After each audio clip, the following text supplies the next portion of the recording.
Aleluya, Dios es bueno, ¿verdad? Sean bienvenidos una vez más y bienvenidos todos los que están pendientes de nuestra transmisión. Les invitamos para poder acompañarnos y especialmente a los miembros de la iglesia que cometen el pecado de acomodarse y quedarse en sus casas viendo el mensaje. Les animo para que puedan esforzarse para poder congregarse y disfrutar de este tiempo de alabanza, de adoración, siempre domingos 9:30 y el miércoles a las 6 en punto. Estamos detenidos en una serie relacionada con ser sanos en la fe. Nos hemos enfocado ya en varios temas y yo sé que es necesario recordar las cosas porque como que la palabra, al igual que el alimento, nos sustenta, nos da las fuerzas para poder vivir el día a día. Pero si yo a usted le pregunto, hermano, ¿y usted qué comió en los últimos 15 días? Hágame una lista.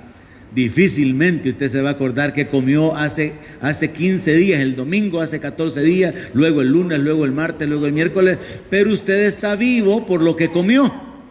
Algo similar sucede con la palabra. Puede ser que usted no recuerde lo que comió espiritualmente, pero lo que usted comió lo sustentó, lo estableció, lo afirmó, lo animó y le ha permitido permanecer en la fe hasta el día de hoy. Pero yo le voy a recordar lo que usted ha recibido. Usted escuchó la palabra bajo el tema: para ser sanos en la fe debemos ser sinceros, porque los hipócritas no solamente son fácilmente engañados, sino que el enemigo muy fácilmente los destruye, porque el Señor los desecha también. También usted escuchó el mensaje: para ser sanos en la fe debemos enfocarnos en la piedad. Aunque el tema realmente era que tenemos que conformarnos a la doctrina de la piedad y a las sanas palabras de nuestro Señor Jesucristo.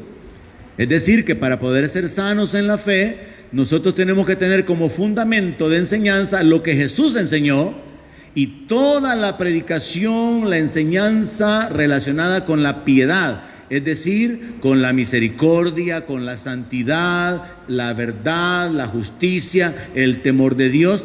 Y ocupamos como ejemplo el hecho de que el apóstol Pablo dice que los esclavos tienen que tener como dignos de honor a sus amos.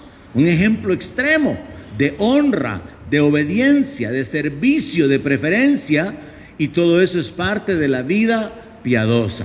Así que para poder ser sanos en la fe tenemos que enfocarnos en la piedad, en la doctrina de la piedad, y conformarnos con las enseñanzas de nuestro Señor Jesucristo. También usted ya escuchó el mensaje que para ser sanos en la fe debemos renunciar a la codicia. Hay muchísimos ministros que han caído en el pecado de tomar la piedad como fuente de ganancia, y muchos hermanos o falsos hermanos con intereses materiales que terminan amando al dinero, y el apóstol Pablo dice que la raíz de todos los males es el amor al dinero, el cual codiciándolo algunos se extraviaron de la fe. Entonces, para poder ser sanos en la fe tenemos que renunciar a la codicia. Tenemos que adoptar esa actitud del apóstol Pablo que dijo: yo todo lo tengo por basura con tal de ganar a Cristo. Y por el contrario, tenemos que aprender a desarrollar una vida de dar, de compartir, una vida enfocada en la generosidad. Y usted también ya escuchó el mensaje de que para ser sanos en la fe debemos ser sobrios, vigilantes, conscientes, atentos de lo que está sucediendo en nuestro alrededor, en el ambiente espiritual, en el ambiente político, en el ambiente social. Usted tiene que estar despierto, vigilante. La Biblia habla mucho acerca de velar, y no nos habla de hacer vigilias, hermano. Nos habla acerca de estar despiertos y conscientes qué es lo que está sucediendo en el mundo. Y de esa manera, y ateniéndonos a la palabra, usar la palabra de Dios como el ancla, como el fundamento para nuestra vida.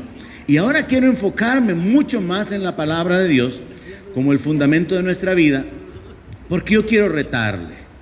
Yo quiero sacudirlo un poco espiritualmente en este sentido. Como creyentes de años ya de perseverar en el Evangelio, llega el punto donde a todos se nos puede aplicar aquella frase que el apóstol Pablo escribiera en el libro de Hebreos Vamos a ir a ella más adelante en nuestra serie de estudio del libro de Hebreos de los días miércoles, donde Pablo dice, debiendo ser ya maestros.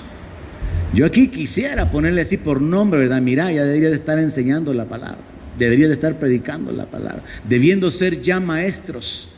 Todavía se han conformado a reunirse nada más en la iglesia, a ser alimentados con un mensaje de día domingo, a ser sostenidos a través de un par de predicaciones a la semana, cuando ya deberían de estar dando fruto, alcanzando a otros, discipulando a otros, pero como están detenidos en sus problemas matrimoniales, económicos y personales, el diablo los ha desviado de dar fruto y se han conformado únicamente con estar escuchando la palabra semana tras semana.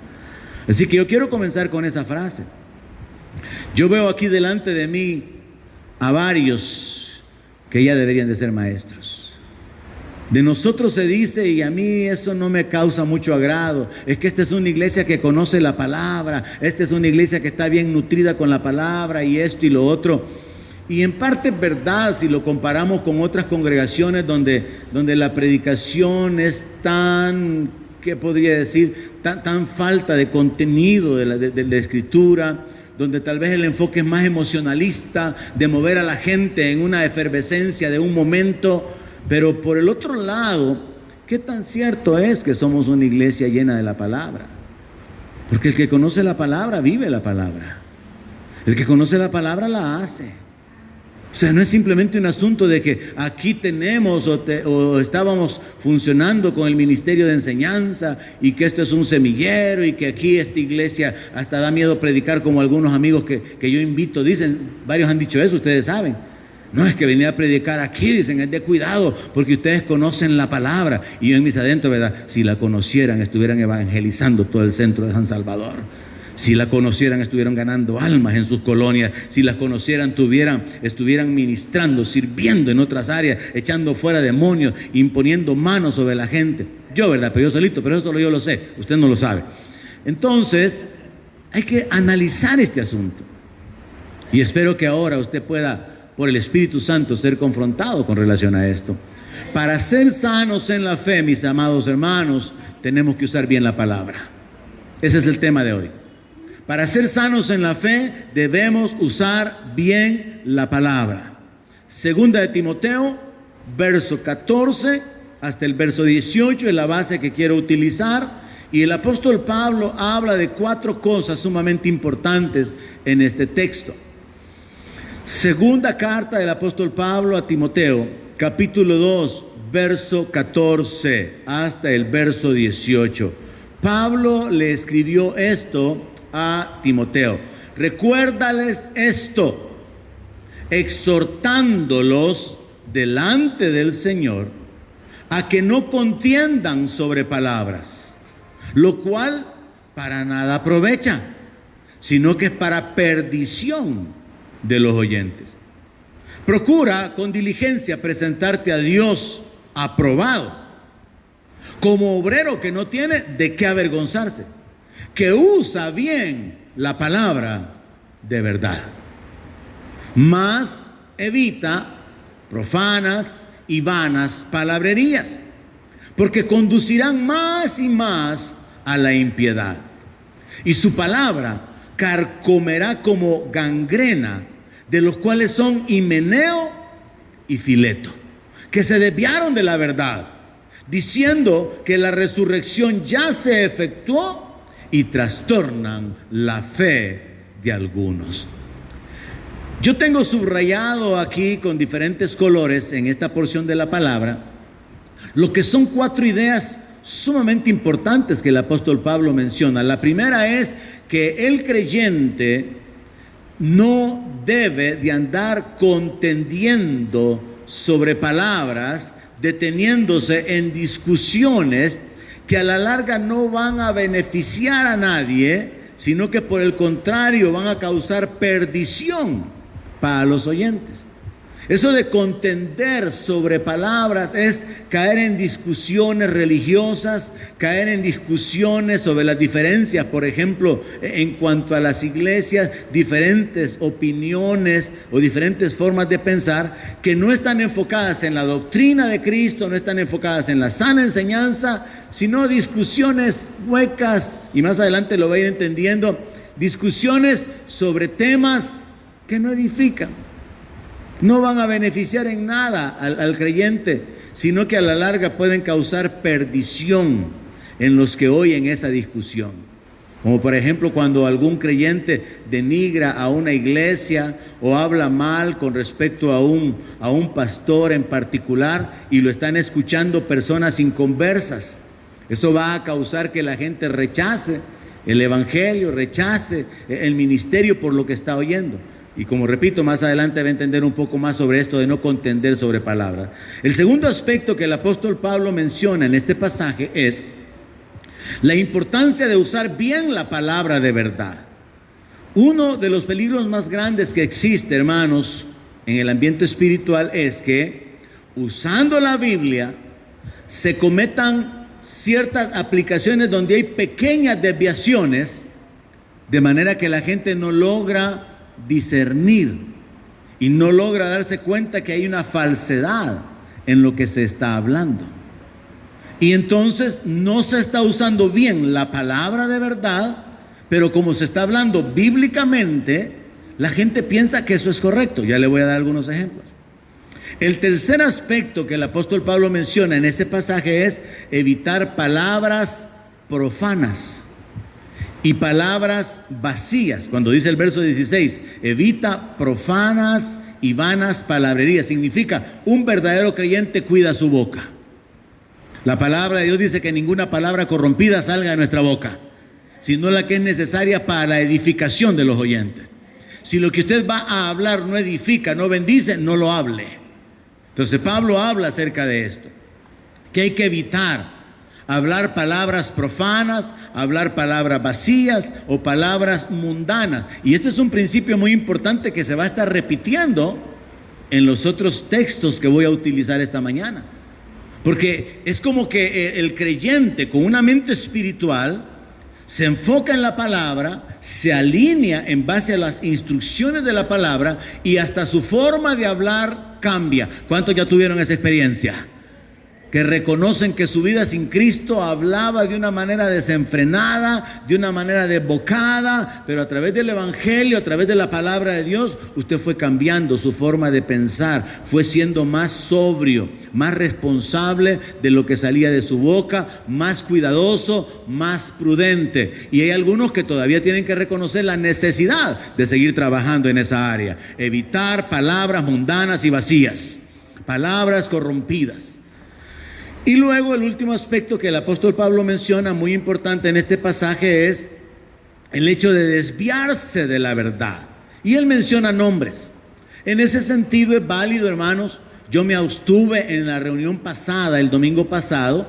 Los que tienen entendimiento sabían de quién yo hablaba cuando dije Carlos, cuando dije Guillermo, cuando dije Ana, porque no quise ser así como que muy declarado y poner el apellido. Pero es válido hasta cierto punto, bajo el respaldo de la palabra, el poder declarar desde una posición espiritual y con el respaldo de Dios y decir, el pastor fulano se ha desviado. Está predicando esto, y eso es contrario a la palabra de Dios. Pablo lo hacía. Pablo dijo, Himeneo y Fileto se han desviado de la verdad. Himeneo y Fileto se han apartado de la verdad y están predicando cosas contrarias a la verdad del evangelio. Y una de las cosas que ellos están predicando es que la resurrección ya se efectuó y están trastornando la fe de algunos. Así que si en algún momento usted me escucha mencionar algún nombre de una manera más directa, es sobre esta base. A veces hay que descubrir a los que están haciendo malas cosas. A veces hay que descubrir y desnudar a las mujeres profetas, maestras o pastoras que están metiendo el feminismo dentro de la iglesia. Y usted tiene que tener cuidado qué es lo que usted está oyendo.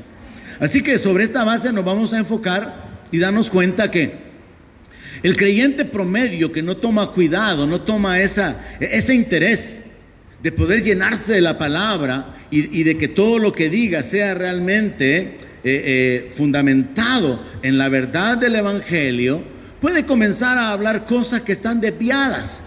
Y esto generalmente nos puede suceder como predicadores, como pastores, cuando no nos preparamos y comenzamos a inventar o comenzamos a cubrir el tiempo de exposición de la palabra. No tenemos claras las ideas, pero como tenemos que seguir hablando, lo hacemos, decimos mentiras sin una mala intención, sino que por ignorancia o por falta de preparación, etcétera. Pero nosotros tenemos que enfocarnos en esto. Debemos de usar bien la palabra de verdad. Tenemos que usar correctamente la palabra. Usted me habrá escuchado a mí, quizá en alguna ocasión directamente se lo he dicho, esa frase, primero Dios. ¿Qué es eso de que primero Dios? En el nombre de Jesús es la forma correcta de hablar. No es que primero Dios, hermano. ¿De dónde se sacó eso? Es un lenguaje que suena así bien espiritual, ¿verdad? Pero usted recuerde que primero Dios, segundo Dios, tercero Dios. Él es el alfa y la omega, Él es el primero y el último. Y suena un poco religioso, pero solo le quiero poner un ejemplo de alguien que puede parecer bien espiritual, bien temeroso de Dios, pero en realidad la forma de hablar, como dice Santiago, es: si Dios lo permite, vamos a hacer tal cosa. O en el nombre de Jesús vamos a hacer tal cosa. Pero primero Dios es más bien una expectativa así religiosa, de una esperanza vaga, que se vuelve una costumbre. Otro aspecto tal vez un poco más complicado o con un mayor error sería esa frase que muchos evangélicos utilizan de que el Señor reprenda al diablo. Cuando Jesús dijo que nosotros teníamos la autoridad de echar fuera demonios. Hay muchos predicadores que están hablando y tienen que tocar el nombre de Satanás, que el Señor lo reprenda. ¿Y de dónde han sacado eso? Bueno, lo sacan de aquella historia cuando Moisés había muerto y dice la palabra que el arcángel contendía con Satanás por el cuerpo de Moisés, una porción de la escritura muy difícil de interpretar porque ¿y para qué quería el diablo el cuerpo de Moisés? Pero el punto es que el arcángel le dice a Satanás que el Señor te reprenda. Y de ahí se saca la doctrina donde muchos pastores, muchos predicadores, en medio de la disertación, mencionan el nombre Satanás, que el Señor lo reprenda. Y se cree que es bíblico, se cree que es espiritual, se cree que es correcto. Cuando lo correcto es que usted resiste al diablo. Cuando lo correcto es que usted en el nombre de Jesús le ordena a los demonios que salgan de las personas. Es usted quien usa la autoridad. Usted no puede estar delante de un endemoniado y le dice al demonio que el Señor te reprenda, diablo. No, usted tiene que reprenderlo. Usted tiene que echarlo fuera. Entonces, estos son los aspectos de usar bien la palabra de verdad. Otro más que yo he escuchado muy a menudo, nunca aquí con los hermanos, porque ustedes son bien conocedores de la palabra, como dije en la introducción, ¿verdad? Es este. Estamos en una vela y viene alguien y aparece con su comentario de consolación. No, pastor, yo estoy tranquilo porque yo sé que mi hermanito está bien dormidito. Allá está dormidito mi hermano. ¿Y de dónde han sacado esa idea que los creyentes que se mueren están dormidos? Del lenguaje figurado donde el apóstol Pablo habla acerca de dormir en Cristo. Pero de nuevo encontramos que no se está usando bien la palabra de verdad. ¿Me estoy dando a entender, hermanos? Y entonces se habla aparentemente con fundamento bíblico, pero erróneamente. Otros, y eso es en un caso un poco peor, han dicho cosas como esta: yo sé que mi hermanito, mi mamá desde allá del cielo me está mirando. Aunque ese es un concepto más mundano, más de un inconverso, de creer que su familiar está allá en el cielo y lo está mirando. Allá va por Santa Tecla, allá por el Pedregal, va allá por Los Chorros, ya llegó a Colón, ya llegó a Lourdes. ¿De dónde sale esa idea que los muertos están mirando a los vivos desde allá arriba hasta aquí abajo? Suena espiritual, suena bíblico, suena religioso. Y yo le he contado el ejemplo de un joyero en Los Ángeles que, evangelizándolo, él me dijo: no, mire, yo respeto a Dios, yo respeto el Evangelio, yo respeto la Biblia, y yo lo primero que hago cada mañana es encomendarme a Diosito, a la Virgen y a mis muertitos, me dijo. Y yo nunca había oído eso. Y entonces le dije, ¿a cuál es muertito? Es que yo soy huérfano, me dijo. Ya era un hombre mayor que yo. Y me dijo que él era huérfano, no tenía mamá, no tenía papá, no tenía esposa y yo creo que no tenía hijos. Entonces él me decía, yo cada mañana le pido a mi mamita que me cuide, a mi papito que me cuide, y pues ya me encomiendo también a la Virgen y a Dios. Esos pensamientos, hermano, que están leudados, como que se saca un puntito de la palabra, se mezcla con religión, se mezcla con tradición, pero se cree que se está hablando de una manera correcta. Pero ¿qué le dice el apóstol Pablo a Timoteo? Que se presente ante Dios aprobado, como obrero que usa bien la palabra de verdad. Y a mí me preocupa que usted esté usando mal la palabra. Y por eso tenemos enseñanza, por eso tenemos doctrina, para afirmarlo, para establecerlo, para aclararle cuál es el fundamento sobre el cual nuestra fe descansa. Porque muchas veces podemos agarrar una verdad de la palabra, la mezclamos con una mentira religiosa, suena bíblico, pero no es verdad, no es correcto. Y ahí es donde tenemos que tener cuidado. Otro ejemplo, suena bien espiritual, nos ponemos a orar y entonces en un acto emocional vengo yo y digo, y yo declaro que tú llenas esta casa con tu gloria, Señor. Yo declaro. Eso de la declaración trae muchos problemas. Porque la declaración supuestamente es un acto de fe, pero la declaración ha sustituido la petición. La declaración sustituye el pedirle a Dios que Él obre, que Él se manifieste. Y entonces, de una manera bien religiosa, bien espiritual, la gente ha aprendido a declarar cosas, pero como dijo David cuando sus hermanos le preguntaron que en qué andaba, él dijo, no, si es que es mero hablar, dijo, yo solo decía que ese gigantote no es tan grandote que hay que darle una pedrada, pero yo solo estaba hablando. Entonces muchos cristianos solamente tienen un mero hablar, sin fundamento en la palabra. Usted no puede declarar y creer que porque usted declara, esta casa se llena de la gloria. Y la gente ni ora, la gente ni viene a la iglesia, la gente ni teme a Dios, la gente ni busca a Dios mientras no estamos congregados, y Dios va a llenar esta casa de su gloria, solo porque usted lo dice. No lo va a hacer. Es usar mal la palabra. Se lo voy a poner un ejemplo un poco más específico. Como que usted también venga y diga orando sobre sus hijos, y Padre, yo vengo y que quebranto la soberbia de mis hijos. No, usted no puede quebrantar solo porque usted habla la soberbia de nadie. Usted puede pedirle a Dios que trate con sus hijos, que los tome como hijos suyos, que los discipline, que los estorbe, que se revele, que los atraiga, que los rescate, pero que usted venga y diga, yo quebranto la soberbia de mi hijo. No, lo que le faltó fue quebrarle una vara cuando estaba pequeño. Ahora, si lo hizo y a pesar de eso hay rebeldía, hoy él va a tener que quebrarse algo, quizás aspectos propios en su vida física, en su vida emocional, ser quebrantado para poder reaccionar y ahí todavía decidir si se vuelve a Dios o no. Pero venir y decir, yo quebranto toda soberbia, quebranto la infidelidad de mi esposo, no, que se arrepiente ese condenado, y si no, pues ya sabe para dónde van los adúlteros. Usted no puede venir quebrantando nada, ni declarando la gloria y llenando a medio mundo solo porque usted habla. Esos son ejemplos de usar mal la palabra de verdad. Amén, hermanos. ¿Estamos claros? Bueno, entonces nos despedimos. Ya suficiente con ese renglón. Vale, para los que tienen hambre les voy a dar más entonces. Según esa porción de la palabra que estoy utilizando para introducir la meditación de esta mañana, hay dos desviaciones fundamentales. Una la vamos a encontrar en el verso 16 y la otra en el verso 18. Este pasaje o párrafo que acabo de leer nos habla de dos desviaciones principales que el creyente puede cometer. La primera es por hablar palabras profanas, por hablar palabras vacías que inclinan a las personas hacia la impiedad. Voy a darle ejemplos. Esos hermanitos que se ponen a discutir en las redes sociales, a los que comentan políticamente, ya sea a favor o en contra, dependiendo de dónde esté el hermanito, ¿verdad? Y aquí está en la iglesia.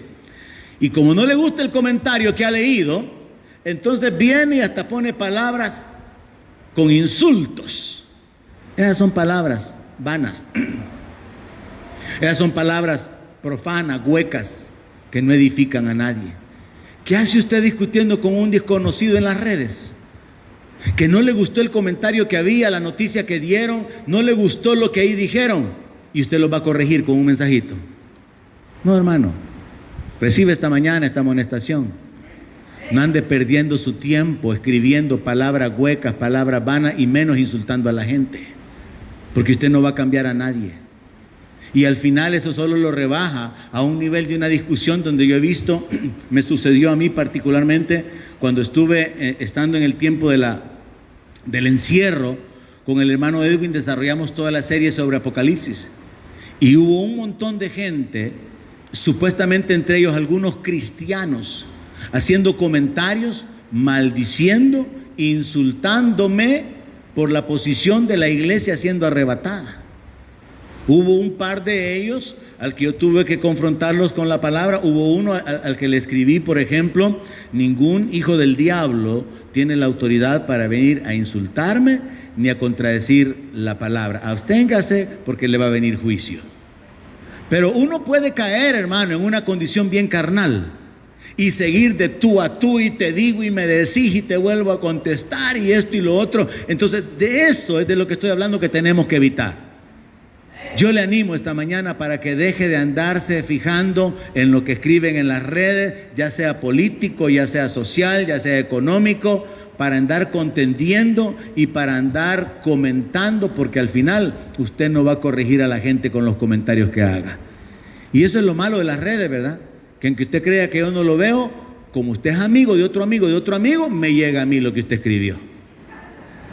Así que ni modo, sí, de usted estoy hablando. Amén.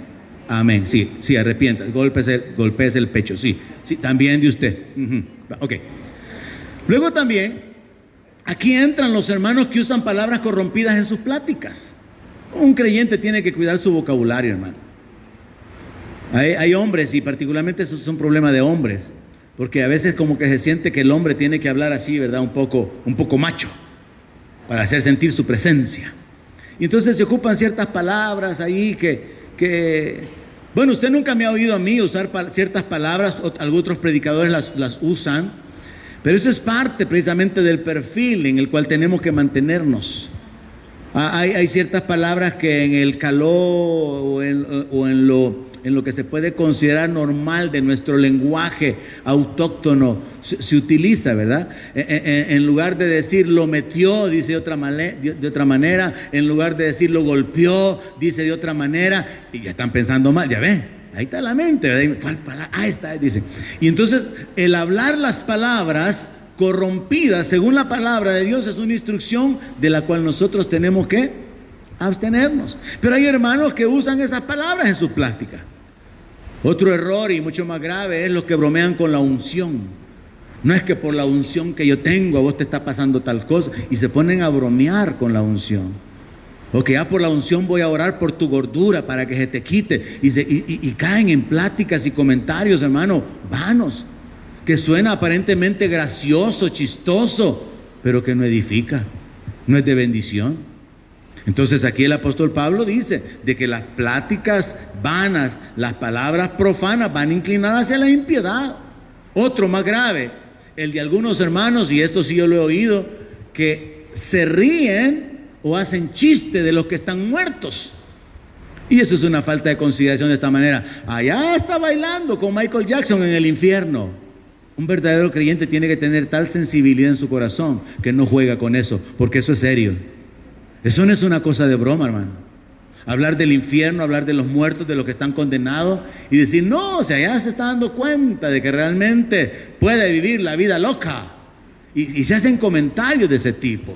Entonces, todo ese tipo de pláticas en la instrucción que Pablo le está dando a Timoteo, un hombre de Dios, una mujer de Dios, no las tiene, no las practica, no participa de ellas. La segunda causa de las desviaciones que Pablo menciona en ese pasaje, y ahora sería el verso 18, son las doctrinas diversas. El apóstol Pablo menciona que Himeneo y Fileto se han desviado ya de la palabra, diciendo que la resurrección ya se había efectuado. Pablo está escribiendo esto aproximadamente años 50, 60. Pero ya había una doctrina que se estaba corriendo por ahí, que la resurrección ya se había efectuado. Y estos dos hombres, Himeneo y Fileto, eran parte de los promotores de esas enseñanzas. El apóstol Pablo enseña en la carta a los Corintios que ya en su tiempo los gnósticos y los que vienen a ser el fundamento de la iglesia de los mormones con el bautismo de los muertos, había un grupo de personas que se bautizaban por los familiares muertos.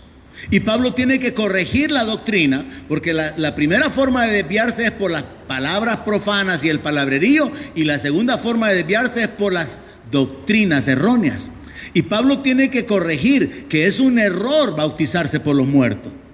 Pero antes de esto que Pablo escribiera a los Corintios, Pablo tuvo que enfrentar el conflicto doctrinal que existía, dado que los mismos judíos, divididos por su ignorancia, tenían la secta de los fariseos que creían que habían ángeles, espíritus y que existía la resurrección. Pero los saduceos, la secta de los saduceos, negaban que había resurrección de los muertos.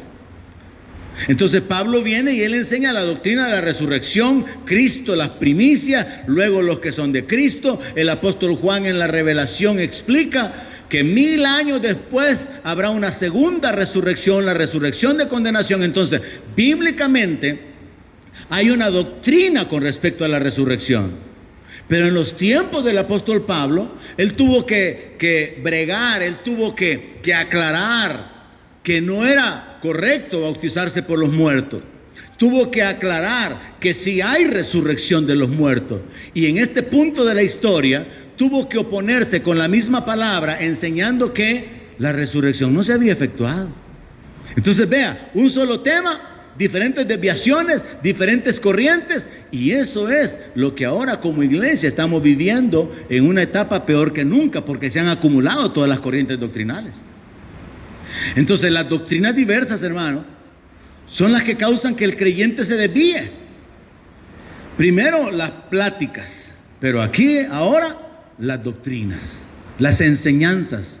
Y por eso es tan importante que usted se afirme, que usted ame la palabra, que usted escudriñe la palabra, que usted no se conforme con que digan que usted pertenece a una iglesia donde tienen buena palabra, sino que usted esté lleno de la palabra.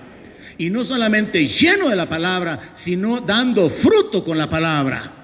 No conforme simplemente con ser un asistente, hermano, afectando la vida de otro, compartiendo a Cristo, predicando el reino, anunciando su venida, predicando que solo en Él hay salvación, solo en Él hay perdón de pecados, estableciendo la vida de las personas. Entonces vemos acá que lo de las doctrinas diversas era un problema desde el siglo I, una estrategia del diablo para desviar a los creyentes. Y en ese sentido puedo también usar como ejemplo parte del desarrollo histórico de la iglesia adventista.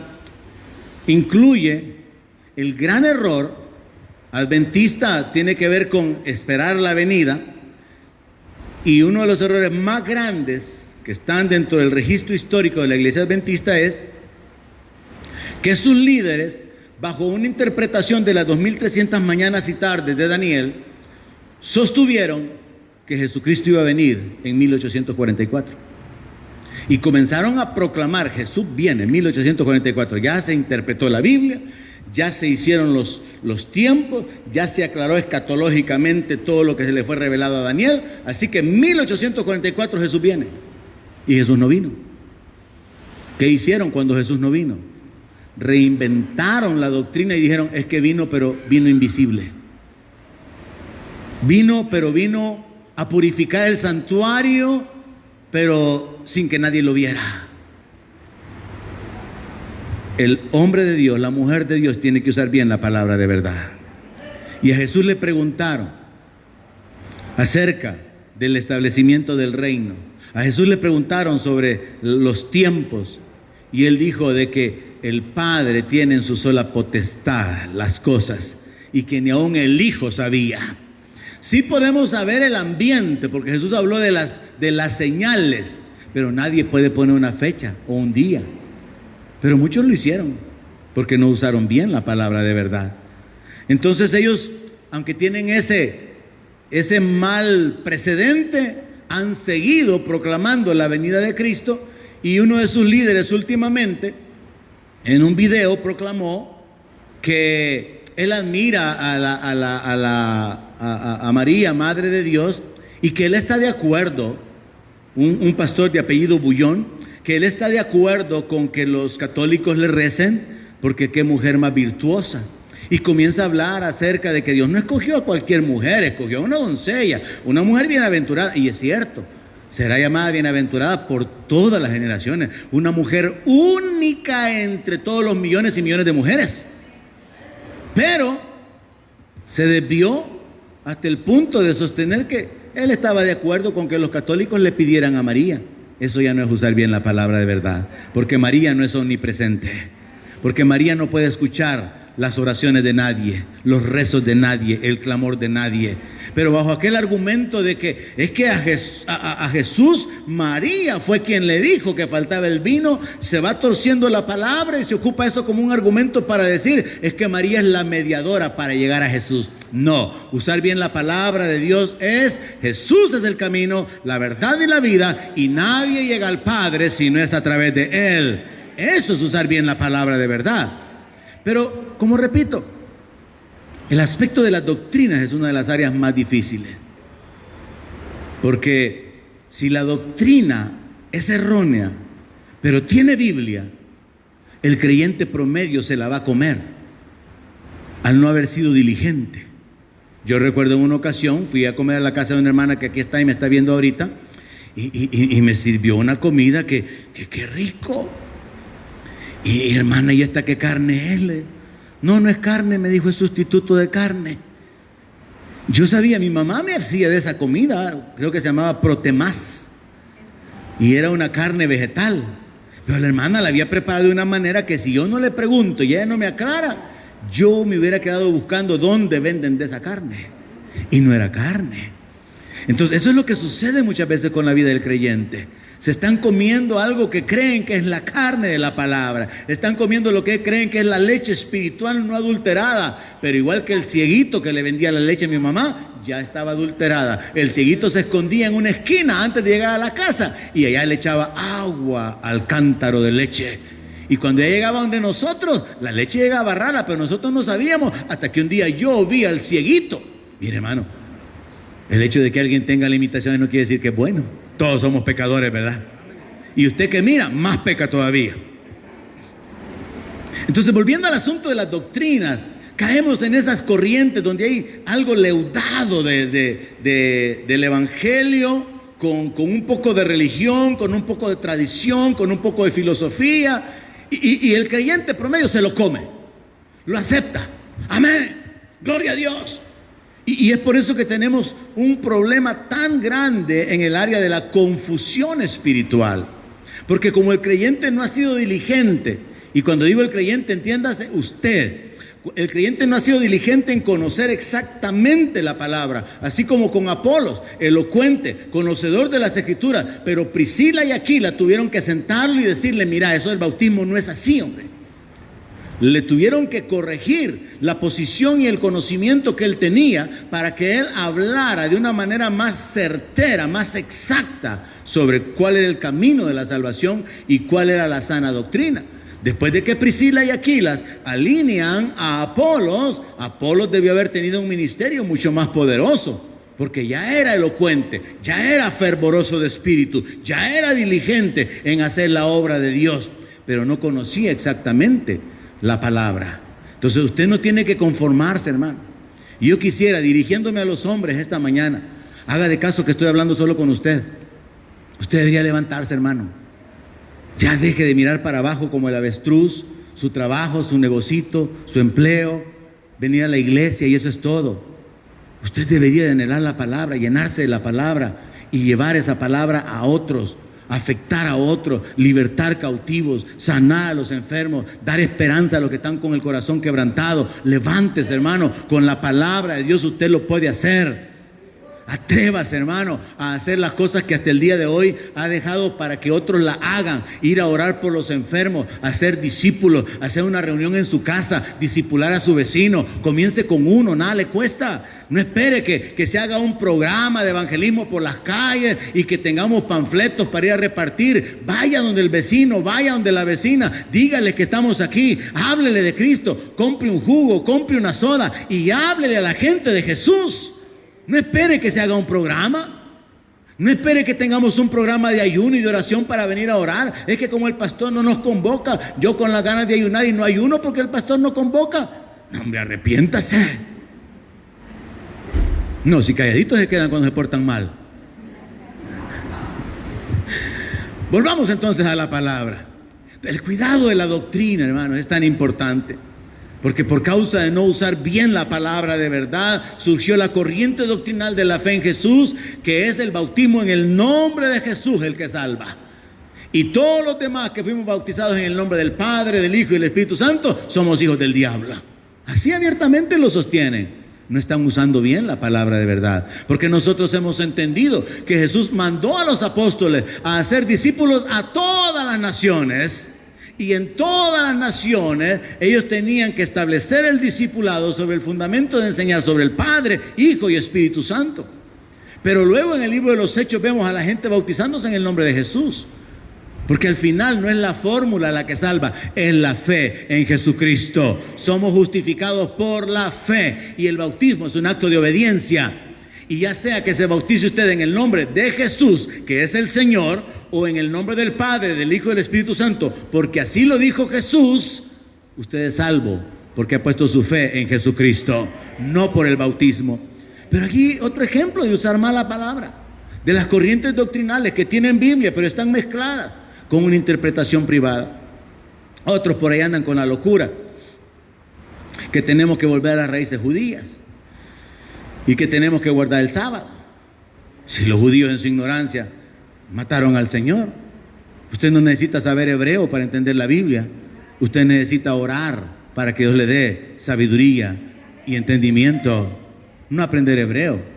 Ahora sí ayuda el hebreo, sí ayuda el estudio. Pablo habló de que a Timoteo que se ocupara la lectura. Jesús dijo, escudriñen la palabra. Sí, es importante, pero no se trata de llenarnos del entendimiento o de la memorización de los versos, sino de que la palabra nos sea revelada por el Espíritu Santo, porque es el Espíritu el que nos guía hacia toda verdad. Pero comienza con una actitud individual suya de leer la palabra, tomar notas. Yo le he estado hablando desde que nos volvimos a reunir. Ocupe las claves, encuentre palabras claves en los textos, encuentre declaraciones de fe, encuentre frases complementarias, aprenda dónde cortar la idea, dónde comienza en un párrafo la idea y dónde termina la idea y comienza otra. Eso es algo que usted tiene que hacer de una manera diligente y personal si usted quiere crecer en el conocimiento de Dios, si usted quiere poseer las promesas, si usted quiere madurar espiritualmente. Así que yo le reto e insisto con los hombres, porque los hombres tienen que ir primero, así como Judá iba primero a la cabeza en la alabanza. Los hombres tienen que ser los primeros para poder posicionarse y para poder influenciar su familia. Así que el apóstol Pablo en Efesios 4 verso 14, hablando sobre este problema, él dice, para que ya no seamos niños fluctuantes, llevados por doquiera de todo viento de doctrina, por estratagema de hombres que para engañar emplean con astucia las artimañas del error. Pablo habla acerca de los dones del ministerio. Pablo habla acerca de los pastores, los profetas, apóstoles, evangelistas y maestros que fueron dados a la iglesia con el propósito de perfeccionar a los santos, de capacitar a los santos. Y vea esta frase para ir concluyendo: para que ya no seamos niños fluctuantes. El creyente que no se llena de la palabra y que no llega al punto de usar bien la palabra de verdad, todavía sigue estando en la posición de niño fluctuante. Y cualquier doctrina que venga fuertemente lo va a arrastrar, lo va a envolver. Y eso ha sucedido a lo largo de la historia de la iglesia. Movimientos como el movimiento profético, como el movimiento apostólico, de la nueva unción, la nueva ola, el avivamiento, se convierten en temas de moda que arrastran al creyente que no está firme en la palabra. Y entonces el apóstol Pablo ocupa esto, que para mí es importante ponerlo en su mente, porque usted debe de procurar, hermano, como dijo el apóstol Pablo, crecer para ya no ser un niño. Pablo dice que cuando él era niño, pensaba como niño y actuaba como niño. Y eso es lo que pasa con la mayoría de miembros de iglesia. Son niños espirituales. Por eso no toman responsabilidad. Por eso no hacen la obra. Por eso no sirven con diligencia, con entrega, con compromiso. Son niños, son inmaduros, son inestables. Y el mayor peligro es que esa inestabilidad se presta para ser engañado, para ser desviado por los vientos de doctrina. Y luego entonces entra el hecho de que el diablo, que tiene asignado, según 1 Timoteo 4:1, espíritus engañadores que han regado doctrinas de demonios para confundir a las personas, también utiliza a hombres, los obreros fraudulentos de los cuales el apóstol Pablo habla. Y aquí los menciona diciendo, por estratagema de hombres que para engañar emplean con astucia las artimañas del error. ¿Cómo usted puede ser librado de ser engañado? Conociendo la palabra. ¿Cómo usted puede ser librado de desviarse con una corriente doctrinal evangélica nueva? Con estar firme en la sana doctrina. Pero si viene de vez en cuando a la iglesia, se duerme un su rato, está perdiendo el tiempo en otras cosas, no lee la Biblia, no ora, no puede haber una estabilidad ni un crecimiento. Tiene que haber un anhelo, tiene que haber una búsqueda, tiene que haber un deseo personal. Tengo mucho que decirles, como dije el apóstol Pablo, hermanos, pero voy a detenerme hasta acá por causa del tiempo. Entonces concluimos esta mañana que para ser sanos en la fe debemos usar bien la palabra de verdad. Y Pablo menciona dos razones que se van a repetir el próximo domingo, que continúe una de ellas, que es el hablar mal, las vanidades, las palabras profanas. El apóstol Pablo menciona que el creyente se desvía cuando no cuida su forma de hablar. Y el creyente puede desviarse por causa de tanta corriente doctrinal, y como no conoce la verdad, acepta como verdad cualquier cosa que parece que es verdad. Así que tenemos que esforzarnos, tenemos que tomar la decisión de ser diligentes en escudriñar la palabra. Fue nuestro Señor Jesucristo quien lo dijo: escudriñad las Escrituras. Es una responsabilidad nuestra. Oramos sobre esto, hermanos.